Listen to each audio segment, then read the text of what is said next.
Mestre Royce Grace, uma honra novamente para o canal MMA Debate de Belo Horizonte conversar com você. Você que escreveu sua história com muito sucesso, muitas vitórias, né? Levou o nome do jiu-jitsu e da família Grace para o mundo inteiro, né? Ajudou, foi uma das pessoas que ajudou a consolidar o nome do jiu-jitsu internacionalmente. E antes mesmo de você nascer, a família Grace já era super famosa, já tinha várias figuras importantes, várias lendas dentro da família. Conta um pouco pra gente, né, o primeiro momento ali quando você era criança no Rio de Janeiro que você percebeu que você fazia parte de uma família tão importante, cheia de pessoas famosas. Cara, eu não me lembro, não sei se foi um dia, um acontecimento. Cresci numa família de lutadores. Meu pai, meus tios, meus primos, meus irmãos, todo mundo era lutador, todo mundo, entendeu? Praticava jiu-jitsu. Então, e todo mundo conhecia o nome da família. Eu cresci vendo isso, então não sei, não posso dizer, não vou botar um dia, um acontecimento que fez eu realizar, porque eu acho que eu já cresci vendo isso tudo acontecer. Mestre, conta um pouco pra gente, né, qual a responsabilidade que você, né, carrega, né, de levar o nome do jiu-jitsu para o mundo inteiro, né, levar o nome do seu pai para o mundo inteiro, né, qual que é a responsabilidade que você sente, né, em ser filho do grande mestre Hélio Gracie? Cara, o meu pai servia como exemplo. Então ele não mandava você fazer as coisas, ele fazia diferente. Não, ele mostrava como devia ser feito e vivia e fazia. Ele era o exemplo. Ele não mandava você cavar o buraco, ele cavava o buraco. Ele mostrava sempre o caminho, ele não manda você, não coma isso, porque isso faz mal para a saúde. Ele não comia. Depois é que ele falava para você não comer, porque faz mal para a saúde. Mas ele tinha ele era o exemplo. Eu tento fazer a mesma coisa com os meus filhos aqui. Eu sirvo como exemplo meus filhos, meus alunos, para todo mundo. Eu me sirvo, eu sou o exemplo, mas eu tenho que fazer. Tem muita gente que manda você fazer as coisas, mas ele mesmo não faz. Entendeu? Mestre, o seu pai que tinha uma experiência muito grande em Vale Tudo, muito grande também em desafios de jiu-jitsu ao longo da vida dele. Conta um pouco pra gente como é que ele trabalhava com o seu psicológico antes das lutas, né? As lutas ali que ele ficava no seu corner ou que ele acompanhava o treinamento. E ele, todo mundo sempre fala que ele sempre foi muito forte, né? Pra mexer com o psicológico do lutador, enfim. E como que ele mexia com o seu psicológico para te deixar forte na luta? Era sempre com um pensamento positivo, sempre colocando na sua mente que você ia vencer, que você era o favorito, que a sua técnica era melhor. Conta um pouco pra gente qual que era o segredo do mestre Hélio Gracie nessa parte psicológica. O que ele fazia que te deixava tão forte para entrar numa luta? Cara, meu pai sempre falava: luta para não perder. Se você não perder, a questão é de como é que você vai ganhar. Então, lute para não perder, meu filho, ele falava. Não vai lá para querer ganhar do teu adversário, não. Entra lá para você não perder. Se não perder, meu amigo, como é que você vai ganhar dele? Aí muda, a mesa vira. Mestre, na primeira vez que eu te entrevistei, eu perguntei algum exemplo, né, de algum caso que o mestre fez ali alguma prova de valentia, né? Aí você contou que ele uma vez pediu para você colocar o braço, que ele ia te dar um choque com aquele teaser, né? Com aquele equipamento aquele aparelhinho que dá um choque. E aí ele te pediu, você colocou o braço, e ele te deu um choque, e ele ficou, isso, meu filho, que viu que que você não teve medo, enfim. E além dessa situação, teve alguma outra vez que ele tentou, que ele fez alguma dessas provas assim de coragem, de valentia com você? Se tiver, conta pra gente. Ele falava para mim, pro Royler, pro Holker, vai lá e solta os cachorros. Os cachorros presos na coleira. Cara, a gente tinha que chegar em cima, às vezes chegava perto assim, perto da coleira esticada, e ele falava, pode botar a mão, o cachorro não vai te morder.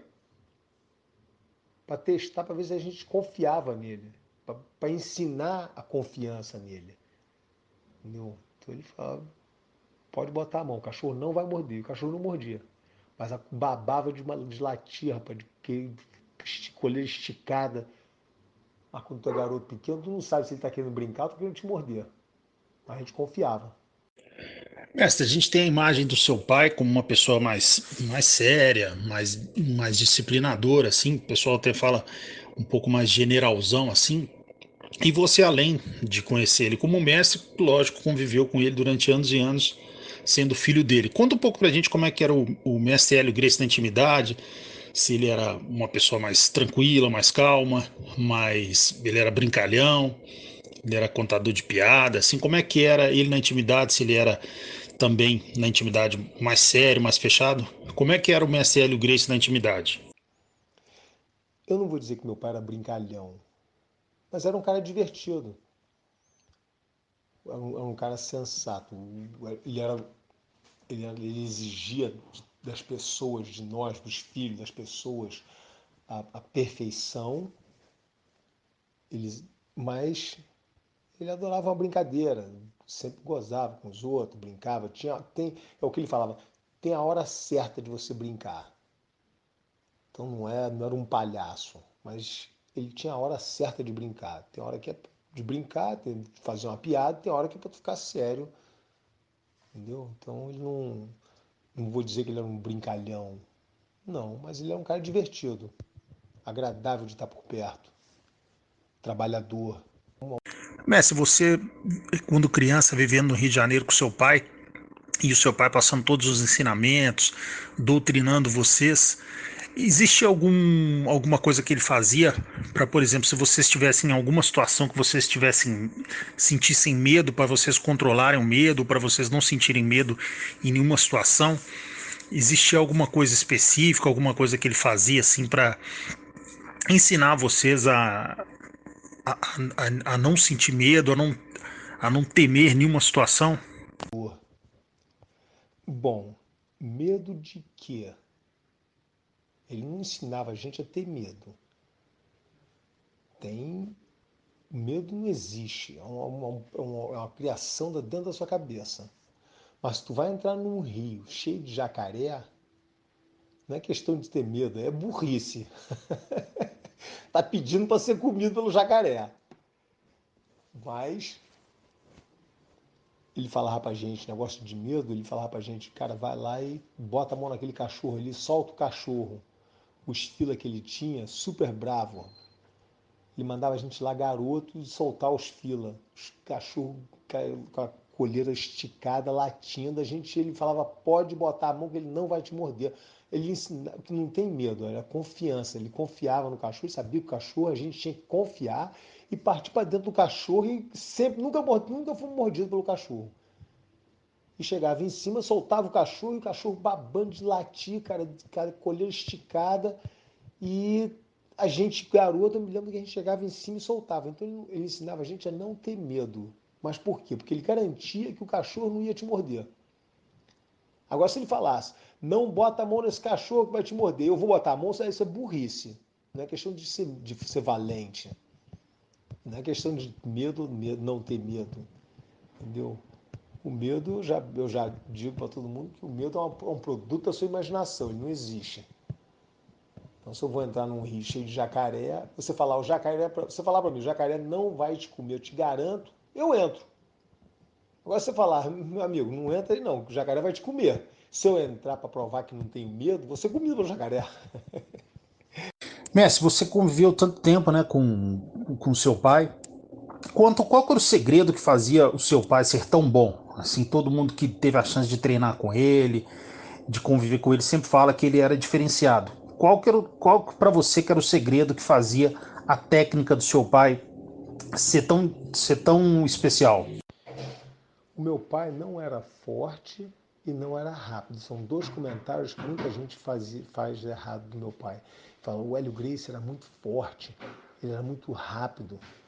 Não, ele não era forte, não era rápido. Ele tinha a alavanca perfeita. Isso fazia ele forte. E ele tinha o tempo, era perfeito. Então isso fazia ele ficar rápido. Se vou te fazer a mesma pergunta que eu fiz para o mestre Pedro Valente, né? Quando ele tinha alguma dúvida dentro do jiu-jitsu, alguma posição, algum nó que ele precisava de desvendar, ele pedia essa ajuda para o mestre Hélio Gracie. E aí, uma das últimas vezes que ele encontrou o mestre, ele perguntou para o mestre: como é que eu vou fazer quando você não estiver aqui? Aí o mestre Gracie falou: você vai ter que desdobrar essa informação e você vai achar a resposta. Aí eu vou fazer a mesma pergunta para você. Quando você tem alguma dúvida, né, em termos de jiu-jitsu, alguma posição, algum nó que precisa ser desatado, a quem que você recorre? Você procura os seus irmãos mais graduados? Enfim, conta um pouco sobre isso. Eu entro em contato com o Royler, com o Horion. Eu sempre converso, se eu tiver alguma dúvida, eu ligo direto. A primeira pessoa vai ser o Royler. Pergunto para ele como ele faria. Depois eu pergunto para o Horion. Mestre, como é que você lida com essas novas publicações, né, que sempre saem, né, de algumas pessoas que revisam a história do jiu-jitsu? E em alguns casos, essas histórias são diferentes da história do jeito que a gente conhece, ou do jeito que o seu pai e o que o seu tio Carlos contaram, né? E sem sombra de dúvidas, o seu pai e o seu tio Carlos e o seu pai Hélio foram as duas pessoas mais importantes da história do jiu-jitsu, né? Dois grandes mestres. Sem eles, o jiu-jitsu não teria chegado onde chegou. Como é que você lida com essa situação, né? Dessas obras que revisam a história e que em alguns momentos contam histórias diferentes da maneira que a gente conhece, e algumas pessoas interpretam que isso é uma forma de diminuir o legado dos dois grandes mestres da família Gracie. Como é que você enxerga essa situação? Cara, vai fazer o que eles fizeram. Simples. Agora, é como muitas vezes muita gente tenta rebaixar minhas vitórias. Ah, porque o Royce, às vezes, o Royce lutou com muita gente que não sabia nada. Vai lutar com eles. Pô, você lutar com um cara de sumô, de 220 quilos, é fácil, porque o cara é gordo, é obeso, ele é obeso, ele não consegue se mexer direito. Chega num obeso de 220 quilos, dá um tapa na cara dele para tu ver como é que ele é obeso, como é que ele se mexe tão lento. Ele vai ser mais rápido, cara, a reação dele vai ser rápida. Então, o pessoal às vezes gosta de diminuir a vitória dos outros. Eu, eles nunca, o meu tio e o meu pai nunca quiseram essa fama, nunca, não acredito que eles buscavam a fama, eles não buscavam a fama. Muita gente no começo achava os gays são arrogantes, eles dizem que batem todo mundo, desafiam todo mundo. Não é arrogância. Eles estavam numa busca para descobrir qual é o melhor estilo de arte marcial. Então eles desafiavam todo mundo, mas muita gente pensava que eles desafiavam porque eles queriam rebaixar as outras lutas. Mas tem muita gente invejosa no mundo, cara. Então os caras querem reescrever a história, mas vai fazer o que eles fizeram. Mestre, assim como o seu pai, que mudou a vida de tanta gente, você também mudou a vida de várias pessoas no mundo que passaram a praticar jiu-jitsu por causa de você, vendo, né, aquelas suas lutas no UFC, você magrinho ali, menor, lutando contra aqueles monstros, todo mundo forte, musculoso, e você conseguindo vencê-los com sua técnica. Então eu lembro que eu mesmo fui uma dessas pessoas, eu tinha aquele VHS, no outro dia eu emprestava para um amigo, outro dia eu emprestava para um primo, e aquelas fitas de VHS iam passando de mão em mão, e isso aconteceu no mundo inteiro. Conta pra gente, né, que você é ciente disso, conta pra gente é, a responsabilidade que você tem, né, de ter essa importância, de ter mudado a vida de muitas pessoas com seu jiu-jitsu, que no dia seguinte as pessoas assistiam às suas lutas, no dia seguinte várias pessoas se matricularam em academias do jiu-jitsu no mundo inteiro. Então você é sem dúvida responsável pelo jiu-jitsu ter a fama que ele tem hoje em dia. Conta um pouco pra gente qual que é a importância disso para sua vida. Eu sou um produto da obra do meu pai. Então eu mostro o caminho. Eu não estou forçando, eu não estou batendo de porta em porta para querer que a pessoa mude a vida, entendeu? Mas eu mostrei o caminho. Então eu vivo uma vida, vamos dizer, de atleta. Eu vivo a vida de atleta até hoje. Faço a minha ginástica, dou as minhas corridas, faço os meus treinos, dou aula, viajo 7 meses do ano ensinando arte que eu aprendi com meu pai e com meus irmãos, meus primos. Eu como, faço a dieta Grace, então eu mostro o caminho. É aquela que eu falei antes. Eu sirvo como exemplo. Muita gente segue, mas ele é que tem que mudar, não sou eu. Eu não estou forçando ninguém a mudar. Tem muita gente que não segue, mas eu mostro o caminho. Quem quiser seguir, que siga. Mas o que eu acho, você está perguntando se a minha importância, o que eu acho da minha importância, cara, eu vivo a minha vida. Eu não estou preocupado com isso. Eu vivo a minha vida. Quem quiser seguir, que siga. Eu sirvo como exemplo, como meu pai fazia. Mestre Royce, é lógico que essa é uma pergunta difícil, né? Até porque você tem um sentimento muito grande de amor, de saudade pelo seu pai, mas o que você mais sente falta da presença física do seu pai? De conversar com ele, de tirar alguma dúvida, enfim. Qual que é, né, de fazer as suas perguntas, enfim. Qual que é a parte que você sente mais falta do seu pai? A presença dele. A presença dele dava uma confiança, cara. Ele às vezes não precisava nem falar, ele só olhava, dava aquela baixava a cabeça assim, ó, vai. Falava, vai dar tudo certo. Não tinha pânico, ele não entrava em pânico, ele não ficava desesperado, o mundo podia estar acabando. Mas ele tinha confiança que tudo ia dar certo no final. Mestre Royce, fazer uma pergunta difícil agora, né, uma pergunta hipotética, mas eu acho que você vai gostar de responder. Se Deus permitisse aí você abrir a porta e dar de cara com seu pai, né? Se tivesse aí 1 minuto para conversar com seu pai, o que você falaria para ele? Uma coisa que você falaria para ele e uma pergunta que você gostaria de fazer para ele. Né? Se ele aparecesse aí na sua frente agora, se tivesse algo para falar para ele e algo para perguntar, o que seria? A pergunta seria difícil fazer uma só. Mas a primeira coisa seria o que ele acha das mudanças, das coisas, o que está acontecendo no mundo. As mudanças que estão ocorrendo, principalmente aqui nos Estados Unidos, as mudanças que estão ocorrendo aqui no mundo. E o que, como ele faria para ensinar o mundo a ficar melhor. E o que eu falaria para ele, eu sempre agradeceria. Falei, obrigado, mestre, por ter me ensinado jiu-jitsu,